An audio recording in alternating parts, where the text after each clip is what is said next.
आणि भावनिक असे असलेले सर्व माझे सहकारी बंधू आणि भगिनींनो, भाऊ कार्यक्रमाची सुरुवात करत असताना अगोदर मी तुम्हाला काही पार्श्वभूमी या संदर्भात सांगतो. आजच्या कार्यक्रमाची 2018-19च्या वेळेस कोल्हापूर आणि सांगलीच्या एरियामध्ये अशीच महापुराची जशी मराठवाड्यामध्ये परिस्थिती झाली तशीच सांगली आणि कोल्हापूरमध्ये सुद्धा होती.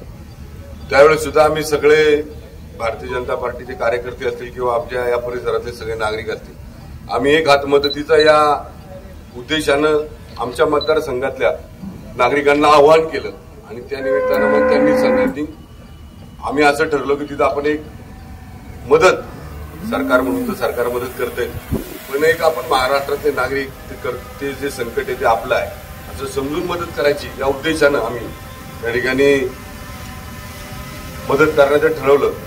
आणि सांगायला फार अभिमान वाटतो भाऊ, 80 पेक्षा जास्त गाड्या माझ्या एकट्या भोसरी मतदारसंघातल्या प्रत्येक नागरिकांनी मदत केली. जीवनावश्यक वस्तूपासून तर त्यांच्या उदरनिर्वाहासाठी जे जे लागेल ते पोहोचवण्याचं काम आणि स्वतः आमची लोक आमचे सगळे नगरसेवक त्या ठिकाणी वाटप करायला होते. म्हणजे एक तर अशी घटना सांगेल भाऊ, नरसोबाच्या वाडीच्या तिथं गेलो, शिराळामध्ये जात असताना 18 गावांचा संपर्क तुटला होता आणि त्यावेळेस एनडीआरएफची टीम काम करत होती आणि आमची सुद्धा एक रेस्क्यू टीम आहे. आमची रेस्क्यू टीम सुद्धा त्या ठिकाणी आपल्या स्वतःच्या बोटी घेऊन गेली आणि अशा परिस्थितीत त्यावेळेस शहराचं नेतृत्व करणारे आमचे महापौर राहुलदादा असतील, त्या बोटमध्ये बसून ते सामान स्वतः पोहोचवते. म्हणजे नितीन आप्पा सगळे नगरसेवक आमचे सगळे कार्यकर्ते स्वतः चिखलात ते सामान वाहतात. आम्ही काय काम केलं याच्यात आमचा मोठेपण नाही, पण आमच्या शहरातले माझ्या मतदारसंघातले नागरिक किती भावनिक आहे हे या मागचं फार मोठं उदाहरण महाराष्ट्रात त्या निमित्तानं. नंतर चिपळूण आणि महाडला सुद्धा अशीच परिस्थिती झाली. त्यावेळेस सुद्धा आम्ही एक हातमदतीच्या माध्यमातून केलं. शिराळा आणि कोल्हापूरमध्ये आम्ही गोदान करण्याचं काम केलं. त्यावेळेस सुद्धा आम्ही सर्वजण लोक त्या ठिकाणी गेलो.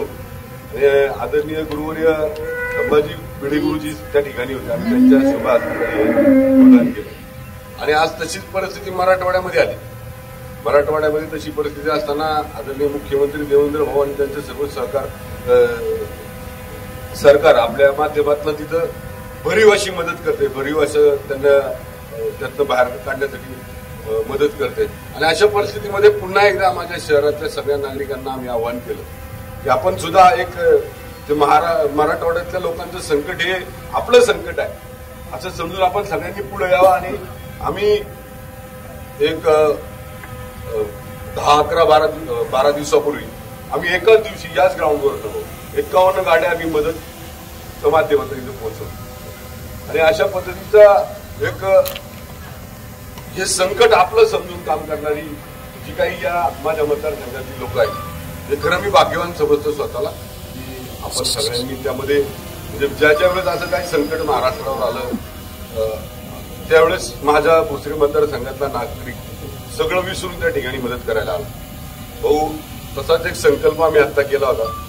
या संकल्पाच्या माध्यमातून आम्ही या ठिकाणी आज असं ठरवलं की आपल्या शुभ असते आज 100 गायी त्या ठिकाणी आपण पाठवायच्या. मी तुम्हाला धाडसाने फोन केला वा अध्यक्ष म्हणून म्हणला तर तुम्ही फार व्यस्त असणार.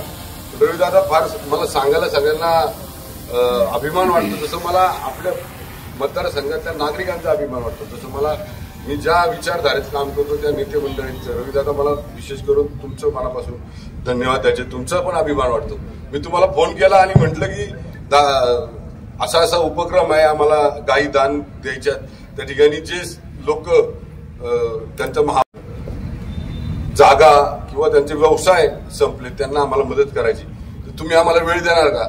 तर त्यांनी लगेच त्यांचे जे काही सहाय्यक आहेत आणि त्यांना सांगितलं की आजच्या दिवस आपण कुठलाच कार्यक्रम घ्यायचा नाही, फक्त महिलेच्या कार्यक्रमाला जायचं. आणि अशा परिस्थितीमध्ये सुद्धा काल एक अचानक कार्यक्रम केंद्र सरकारच्या माध्यमातून मुंबईमध्ये आज होता आणि त्याचं रात्रीच त्याचं नियोजन झालं. आणि अशा वेळेस मला प्रश्न पडला की आता रविदादा काय येणार नाही, पण रविदादांनी मला रात्रीच फोन केला अध्यक्षांनी आणि मला म्हणले तू मला नेहलाय आणि आज फक्त या मराठवाड्यामध्ये आपण ज्या काही गायी देणार आहोत त्या गायी देण्यासाठी ते स्वतः तिथला कार्यक्रम उरकल्यानंतर मला घेऊन प्रायव्हेट प्लेननी आले. एक आपल्याला कुठल्या कामाला जायचं, कुठला कार्यक्रम टाळायचा हे सगळं नेते मंडळीला सांगता येईल किंवा या कार्यक्रमाला जाताना, पण एक हा कार्यक्रम मराठवाड्यातल्या लोकांना मदत करण्याचा आहे, त्याच्यासाठी मला गेलं पाहिजे ही भावना रविदादांच्या मनात होती आणि त्यामुळे ते इथं आले. मी खरंच मनापासून रविदादा तुमचं अभिनंदन करतो. आज इथं आम्ही हा जो प्राधिकरणाचा कन्व्हेन्शन सेंटरचा एरिया आहे 240 एकरचा, रविदादा आम्ही याच्यामध्ये एक संकल्प केला होता. आदरणीय मुख्यमंत्री देवेंद्रजी असतील किंवा आपलं सगळं सरकार असेल, आम्ही एक जगातलं सगळ्यात मोठं शिल्प धर्मवीर छत्रपती संभाजी महाराजांचं उभं करण्याचा आम्ही संकल्प केला. आज तो आपल्या मुख्यमंत्र्यांच्या माध्यमातून त्यांच्या सरकारच्या माध्यमातून आज ते उभं झाले. आज एवढं मोठं शिल्प इथं झालंय. खरंच आज मला या इथं आल्यानंतर, या पवित्र जागेवर आल्यानंतर अनेक लोक, ज्या दिवशी आम्ही अभिवादन महाराजांना गणेश उत्सव संपल्यानंतर ढोल जिम पथकं आपले ढोल सोडतात, त्यावेळेस आम्ही ढोल जिम पथकांनी सगळ्यांनी आम्ही ठरवलं की आपण एक मानवंदना राजांना द्यायची. आणि त्यावेळेस आपल्या या राजांना मानवंदना देण्यासाठी असंख्य ढोलवाले या ठिकाणी आले आणि पूर्ण पाऊस पडत असताना सुद्धा, इतका धोधो पाऊस पडत असताना सुद्धा एकही माणूस इथं हल्ला नाही. रविदादा इथं त्यावेळेस आम्हाला पण अपेक्षित नव्हतं, इतक्या महिला भगिनी त्या ठिकाणी उपस्थित होत्या, पावसात भिजत होत्या, पण शेवटपर्यंत झाल्या नाही. आज हा कार्यक्रम सुद्धा करताना आम्हाला आमच्या जबाबदारीची एक आम्हाला जाण होती. माझ्या मतदारसंघामधल्या सगळ्या नागरिकांचं मी त्या दिवशी बोललो, आजही बोललो, मी पत्रकारांसमोरही बोललो होतो की ज्या ज्या लोकांनी सांगायचं तात्पर्य एक आहे रविदादा काका, एक तात्पर्य असं आहे का आपल्याकडे एक म्हटलं जातं की पुण्याचा वाटेकरी एकटा होऊ शकतो. मी जर ठरवलं एखादी धर्मशाळा बांधायची तर ती मी बांधू शकतो एकटा, किंवा कुणी ठरवलं ते बांधू शकतो, एखादं मंदिर बांधू शकतो, एखादा मदत करू शकतो. पण हे पुण्य वाटून घेण्याचं काम आमच्या भोसरी मतदारसंघातल्या नागरिकांमध्ये एक विशेष असे गुण आहे की पुण्यामध्ये सगळ्यांना वाटे करून घेण्यासाठी कायम पुढे असतात. आणि म्हणून मला या मतदारसंघाचे लोकप्रतिनिधी म्हणून काम करताना मला खरंच अभिमान वाटतो. आज आपण आलात, आपलं मनापासून धन्यवाद. इथून पुढल्या काळामध्ये आम्हाला आपल्या तुम्ही मदत लागणार आहे दादा, त्यावेळेस तुम्ही मदत करायची. आमचं जे धर्मवीर छत्रपती संभाजी महाराजांचं जे शिल्प आहे त्या शिल्पाचं लोकार्पण सोहळा करण्यासाठी आम्हाला आपली मदत लागणार आहे. त्यावेळेस त्या कार्यक्रमाच्या निमित्तानं आम्ही ज्यावेळेस आपल्याकडे येऊ, मला माहिती तुम्ही नाही म्हणणार नाही, पण त्यावेळेस सुद्धा म्हणजे आर्थिक नाही म्हणत, मला तुमची पहिल्यापासून माझ्याबरोबर तुमचं सहकार्य आहे, मला तुमचा आशीर्वाद आहे. मग ज्यावेळेस या कार्यक्रमाच्या नियोजनाचा रूपरेषा करायची असेल त्यावेळेस आम्ही सगळेच व्यासपीठावर येणार आपल्याकडे. त्या निमित्तानं आपणही मदत कराल.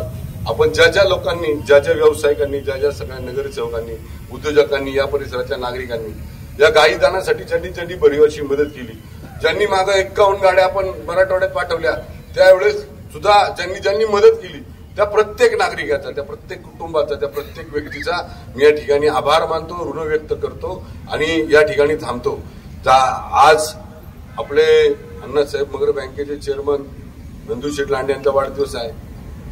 त्यानंतर महापौर नितीनप्पा काळजे यांचे बंधू सुधीर काळजे यांचा वाढदिवस आहे. आमच्या तुषार सस्तेचा वाढदिवस आहे. सगळ्यांना मनापासून शुभेच्छा. धन्यवाद. जय श्रीराम.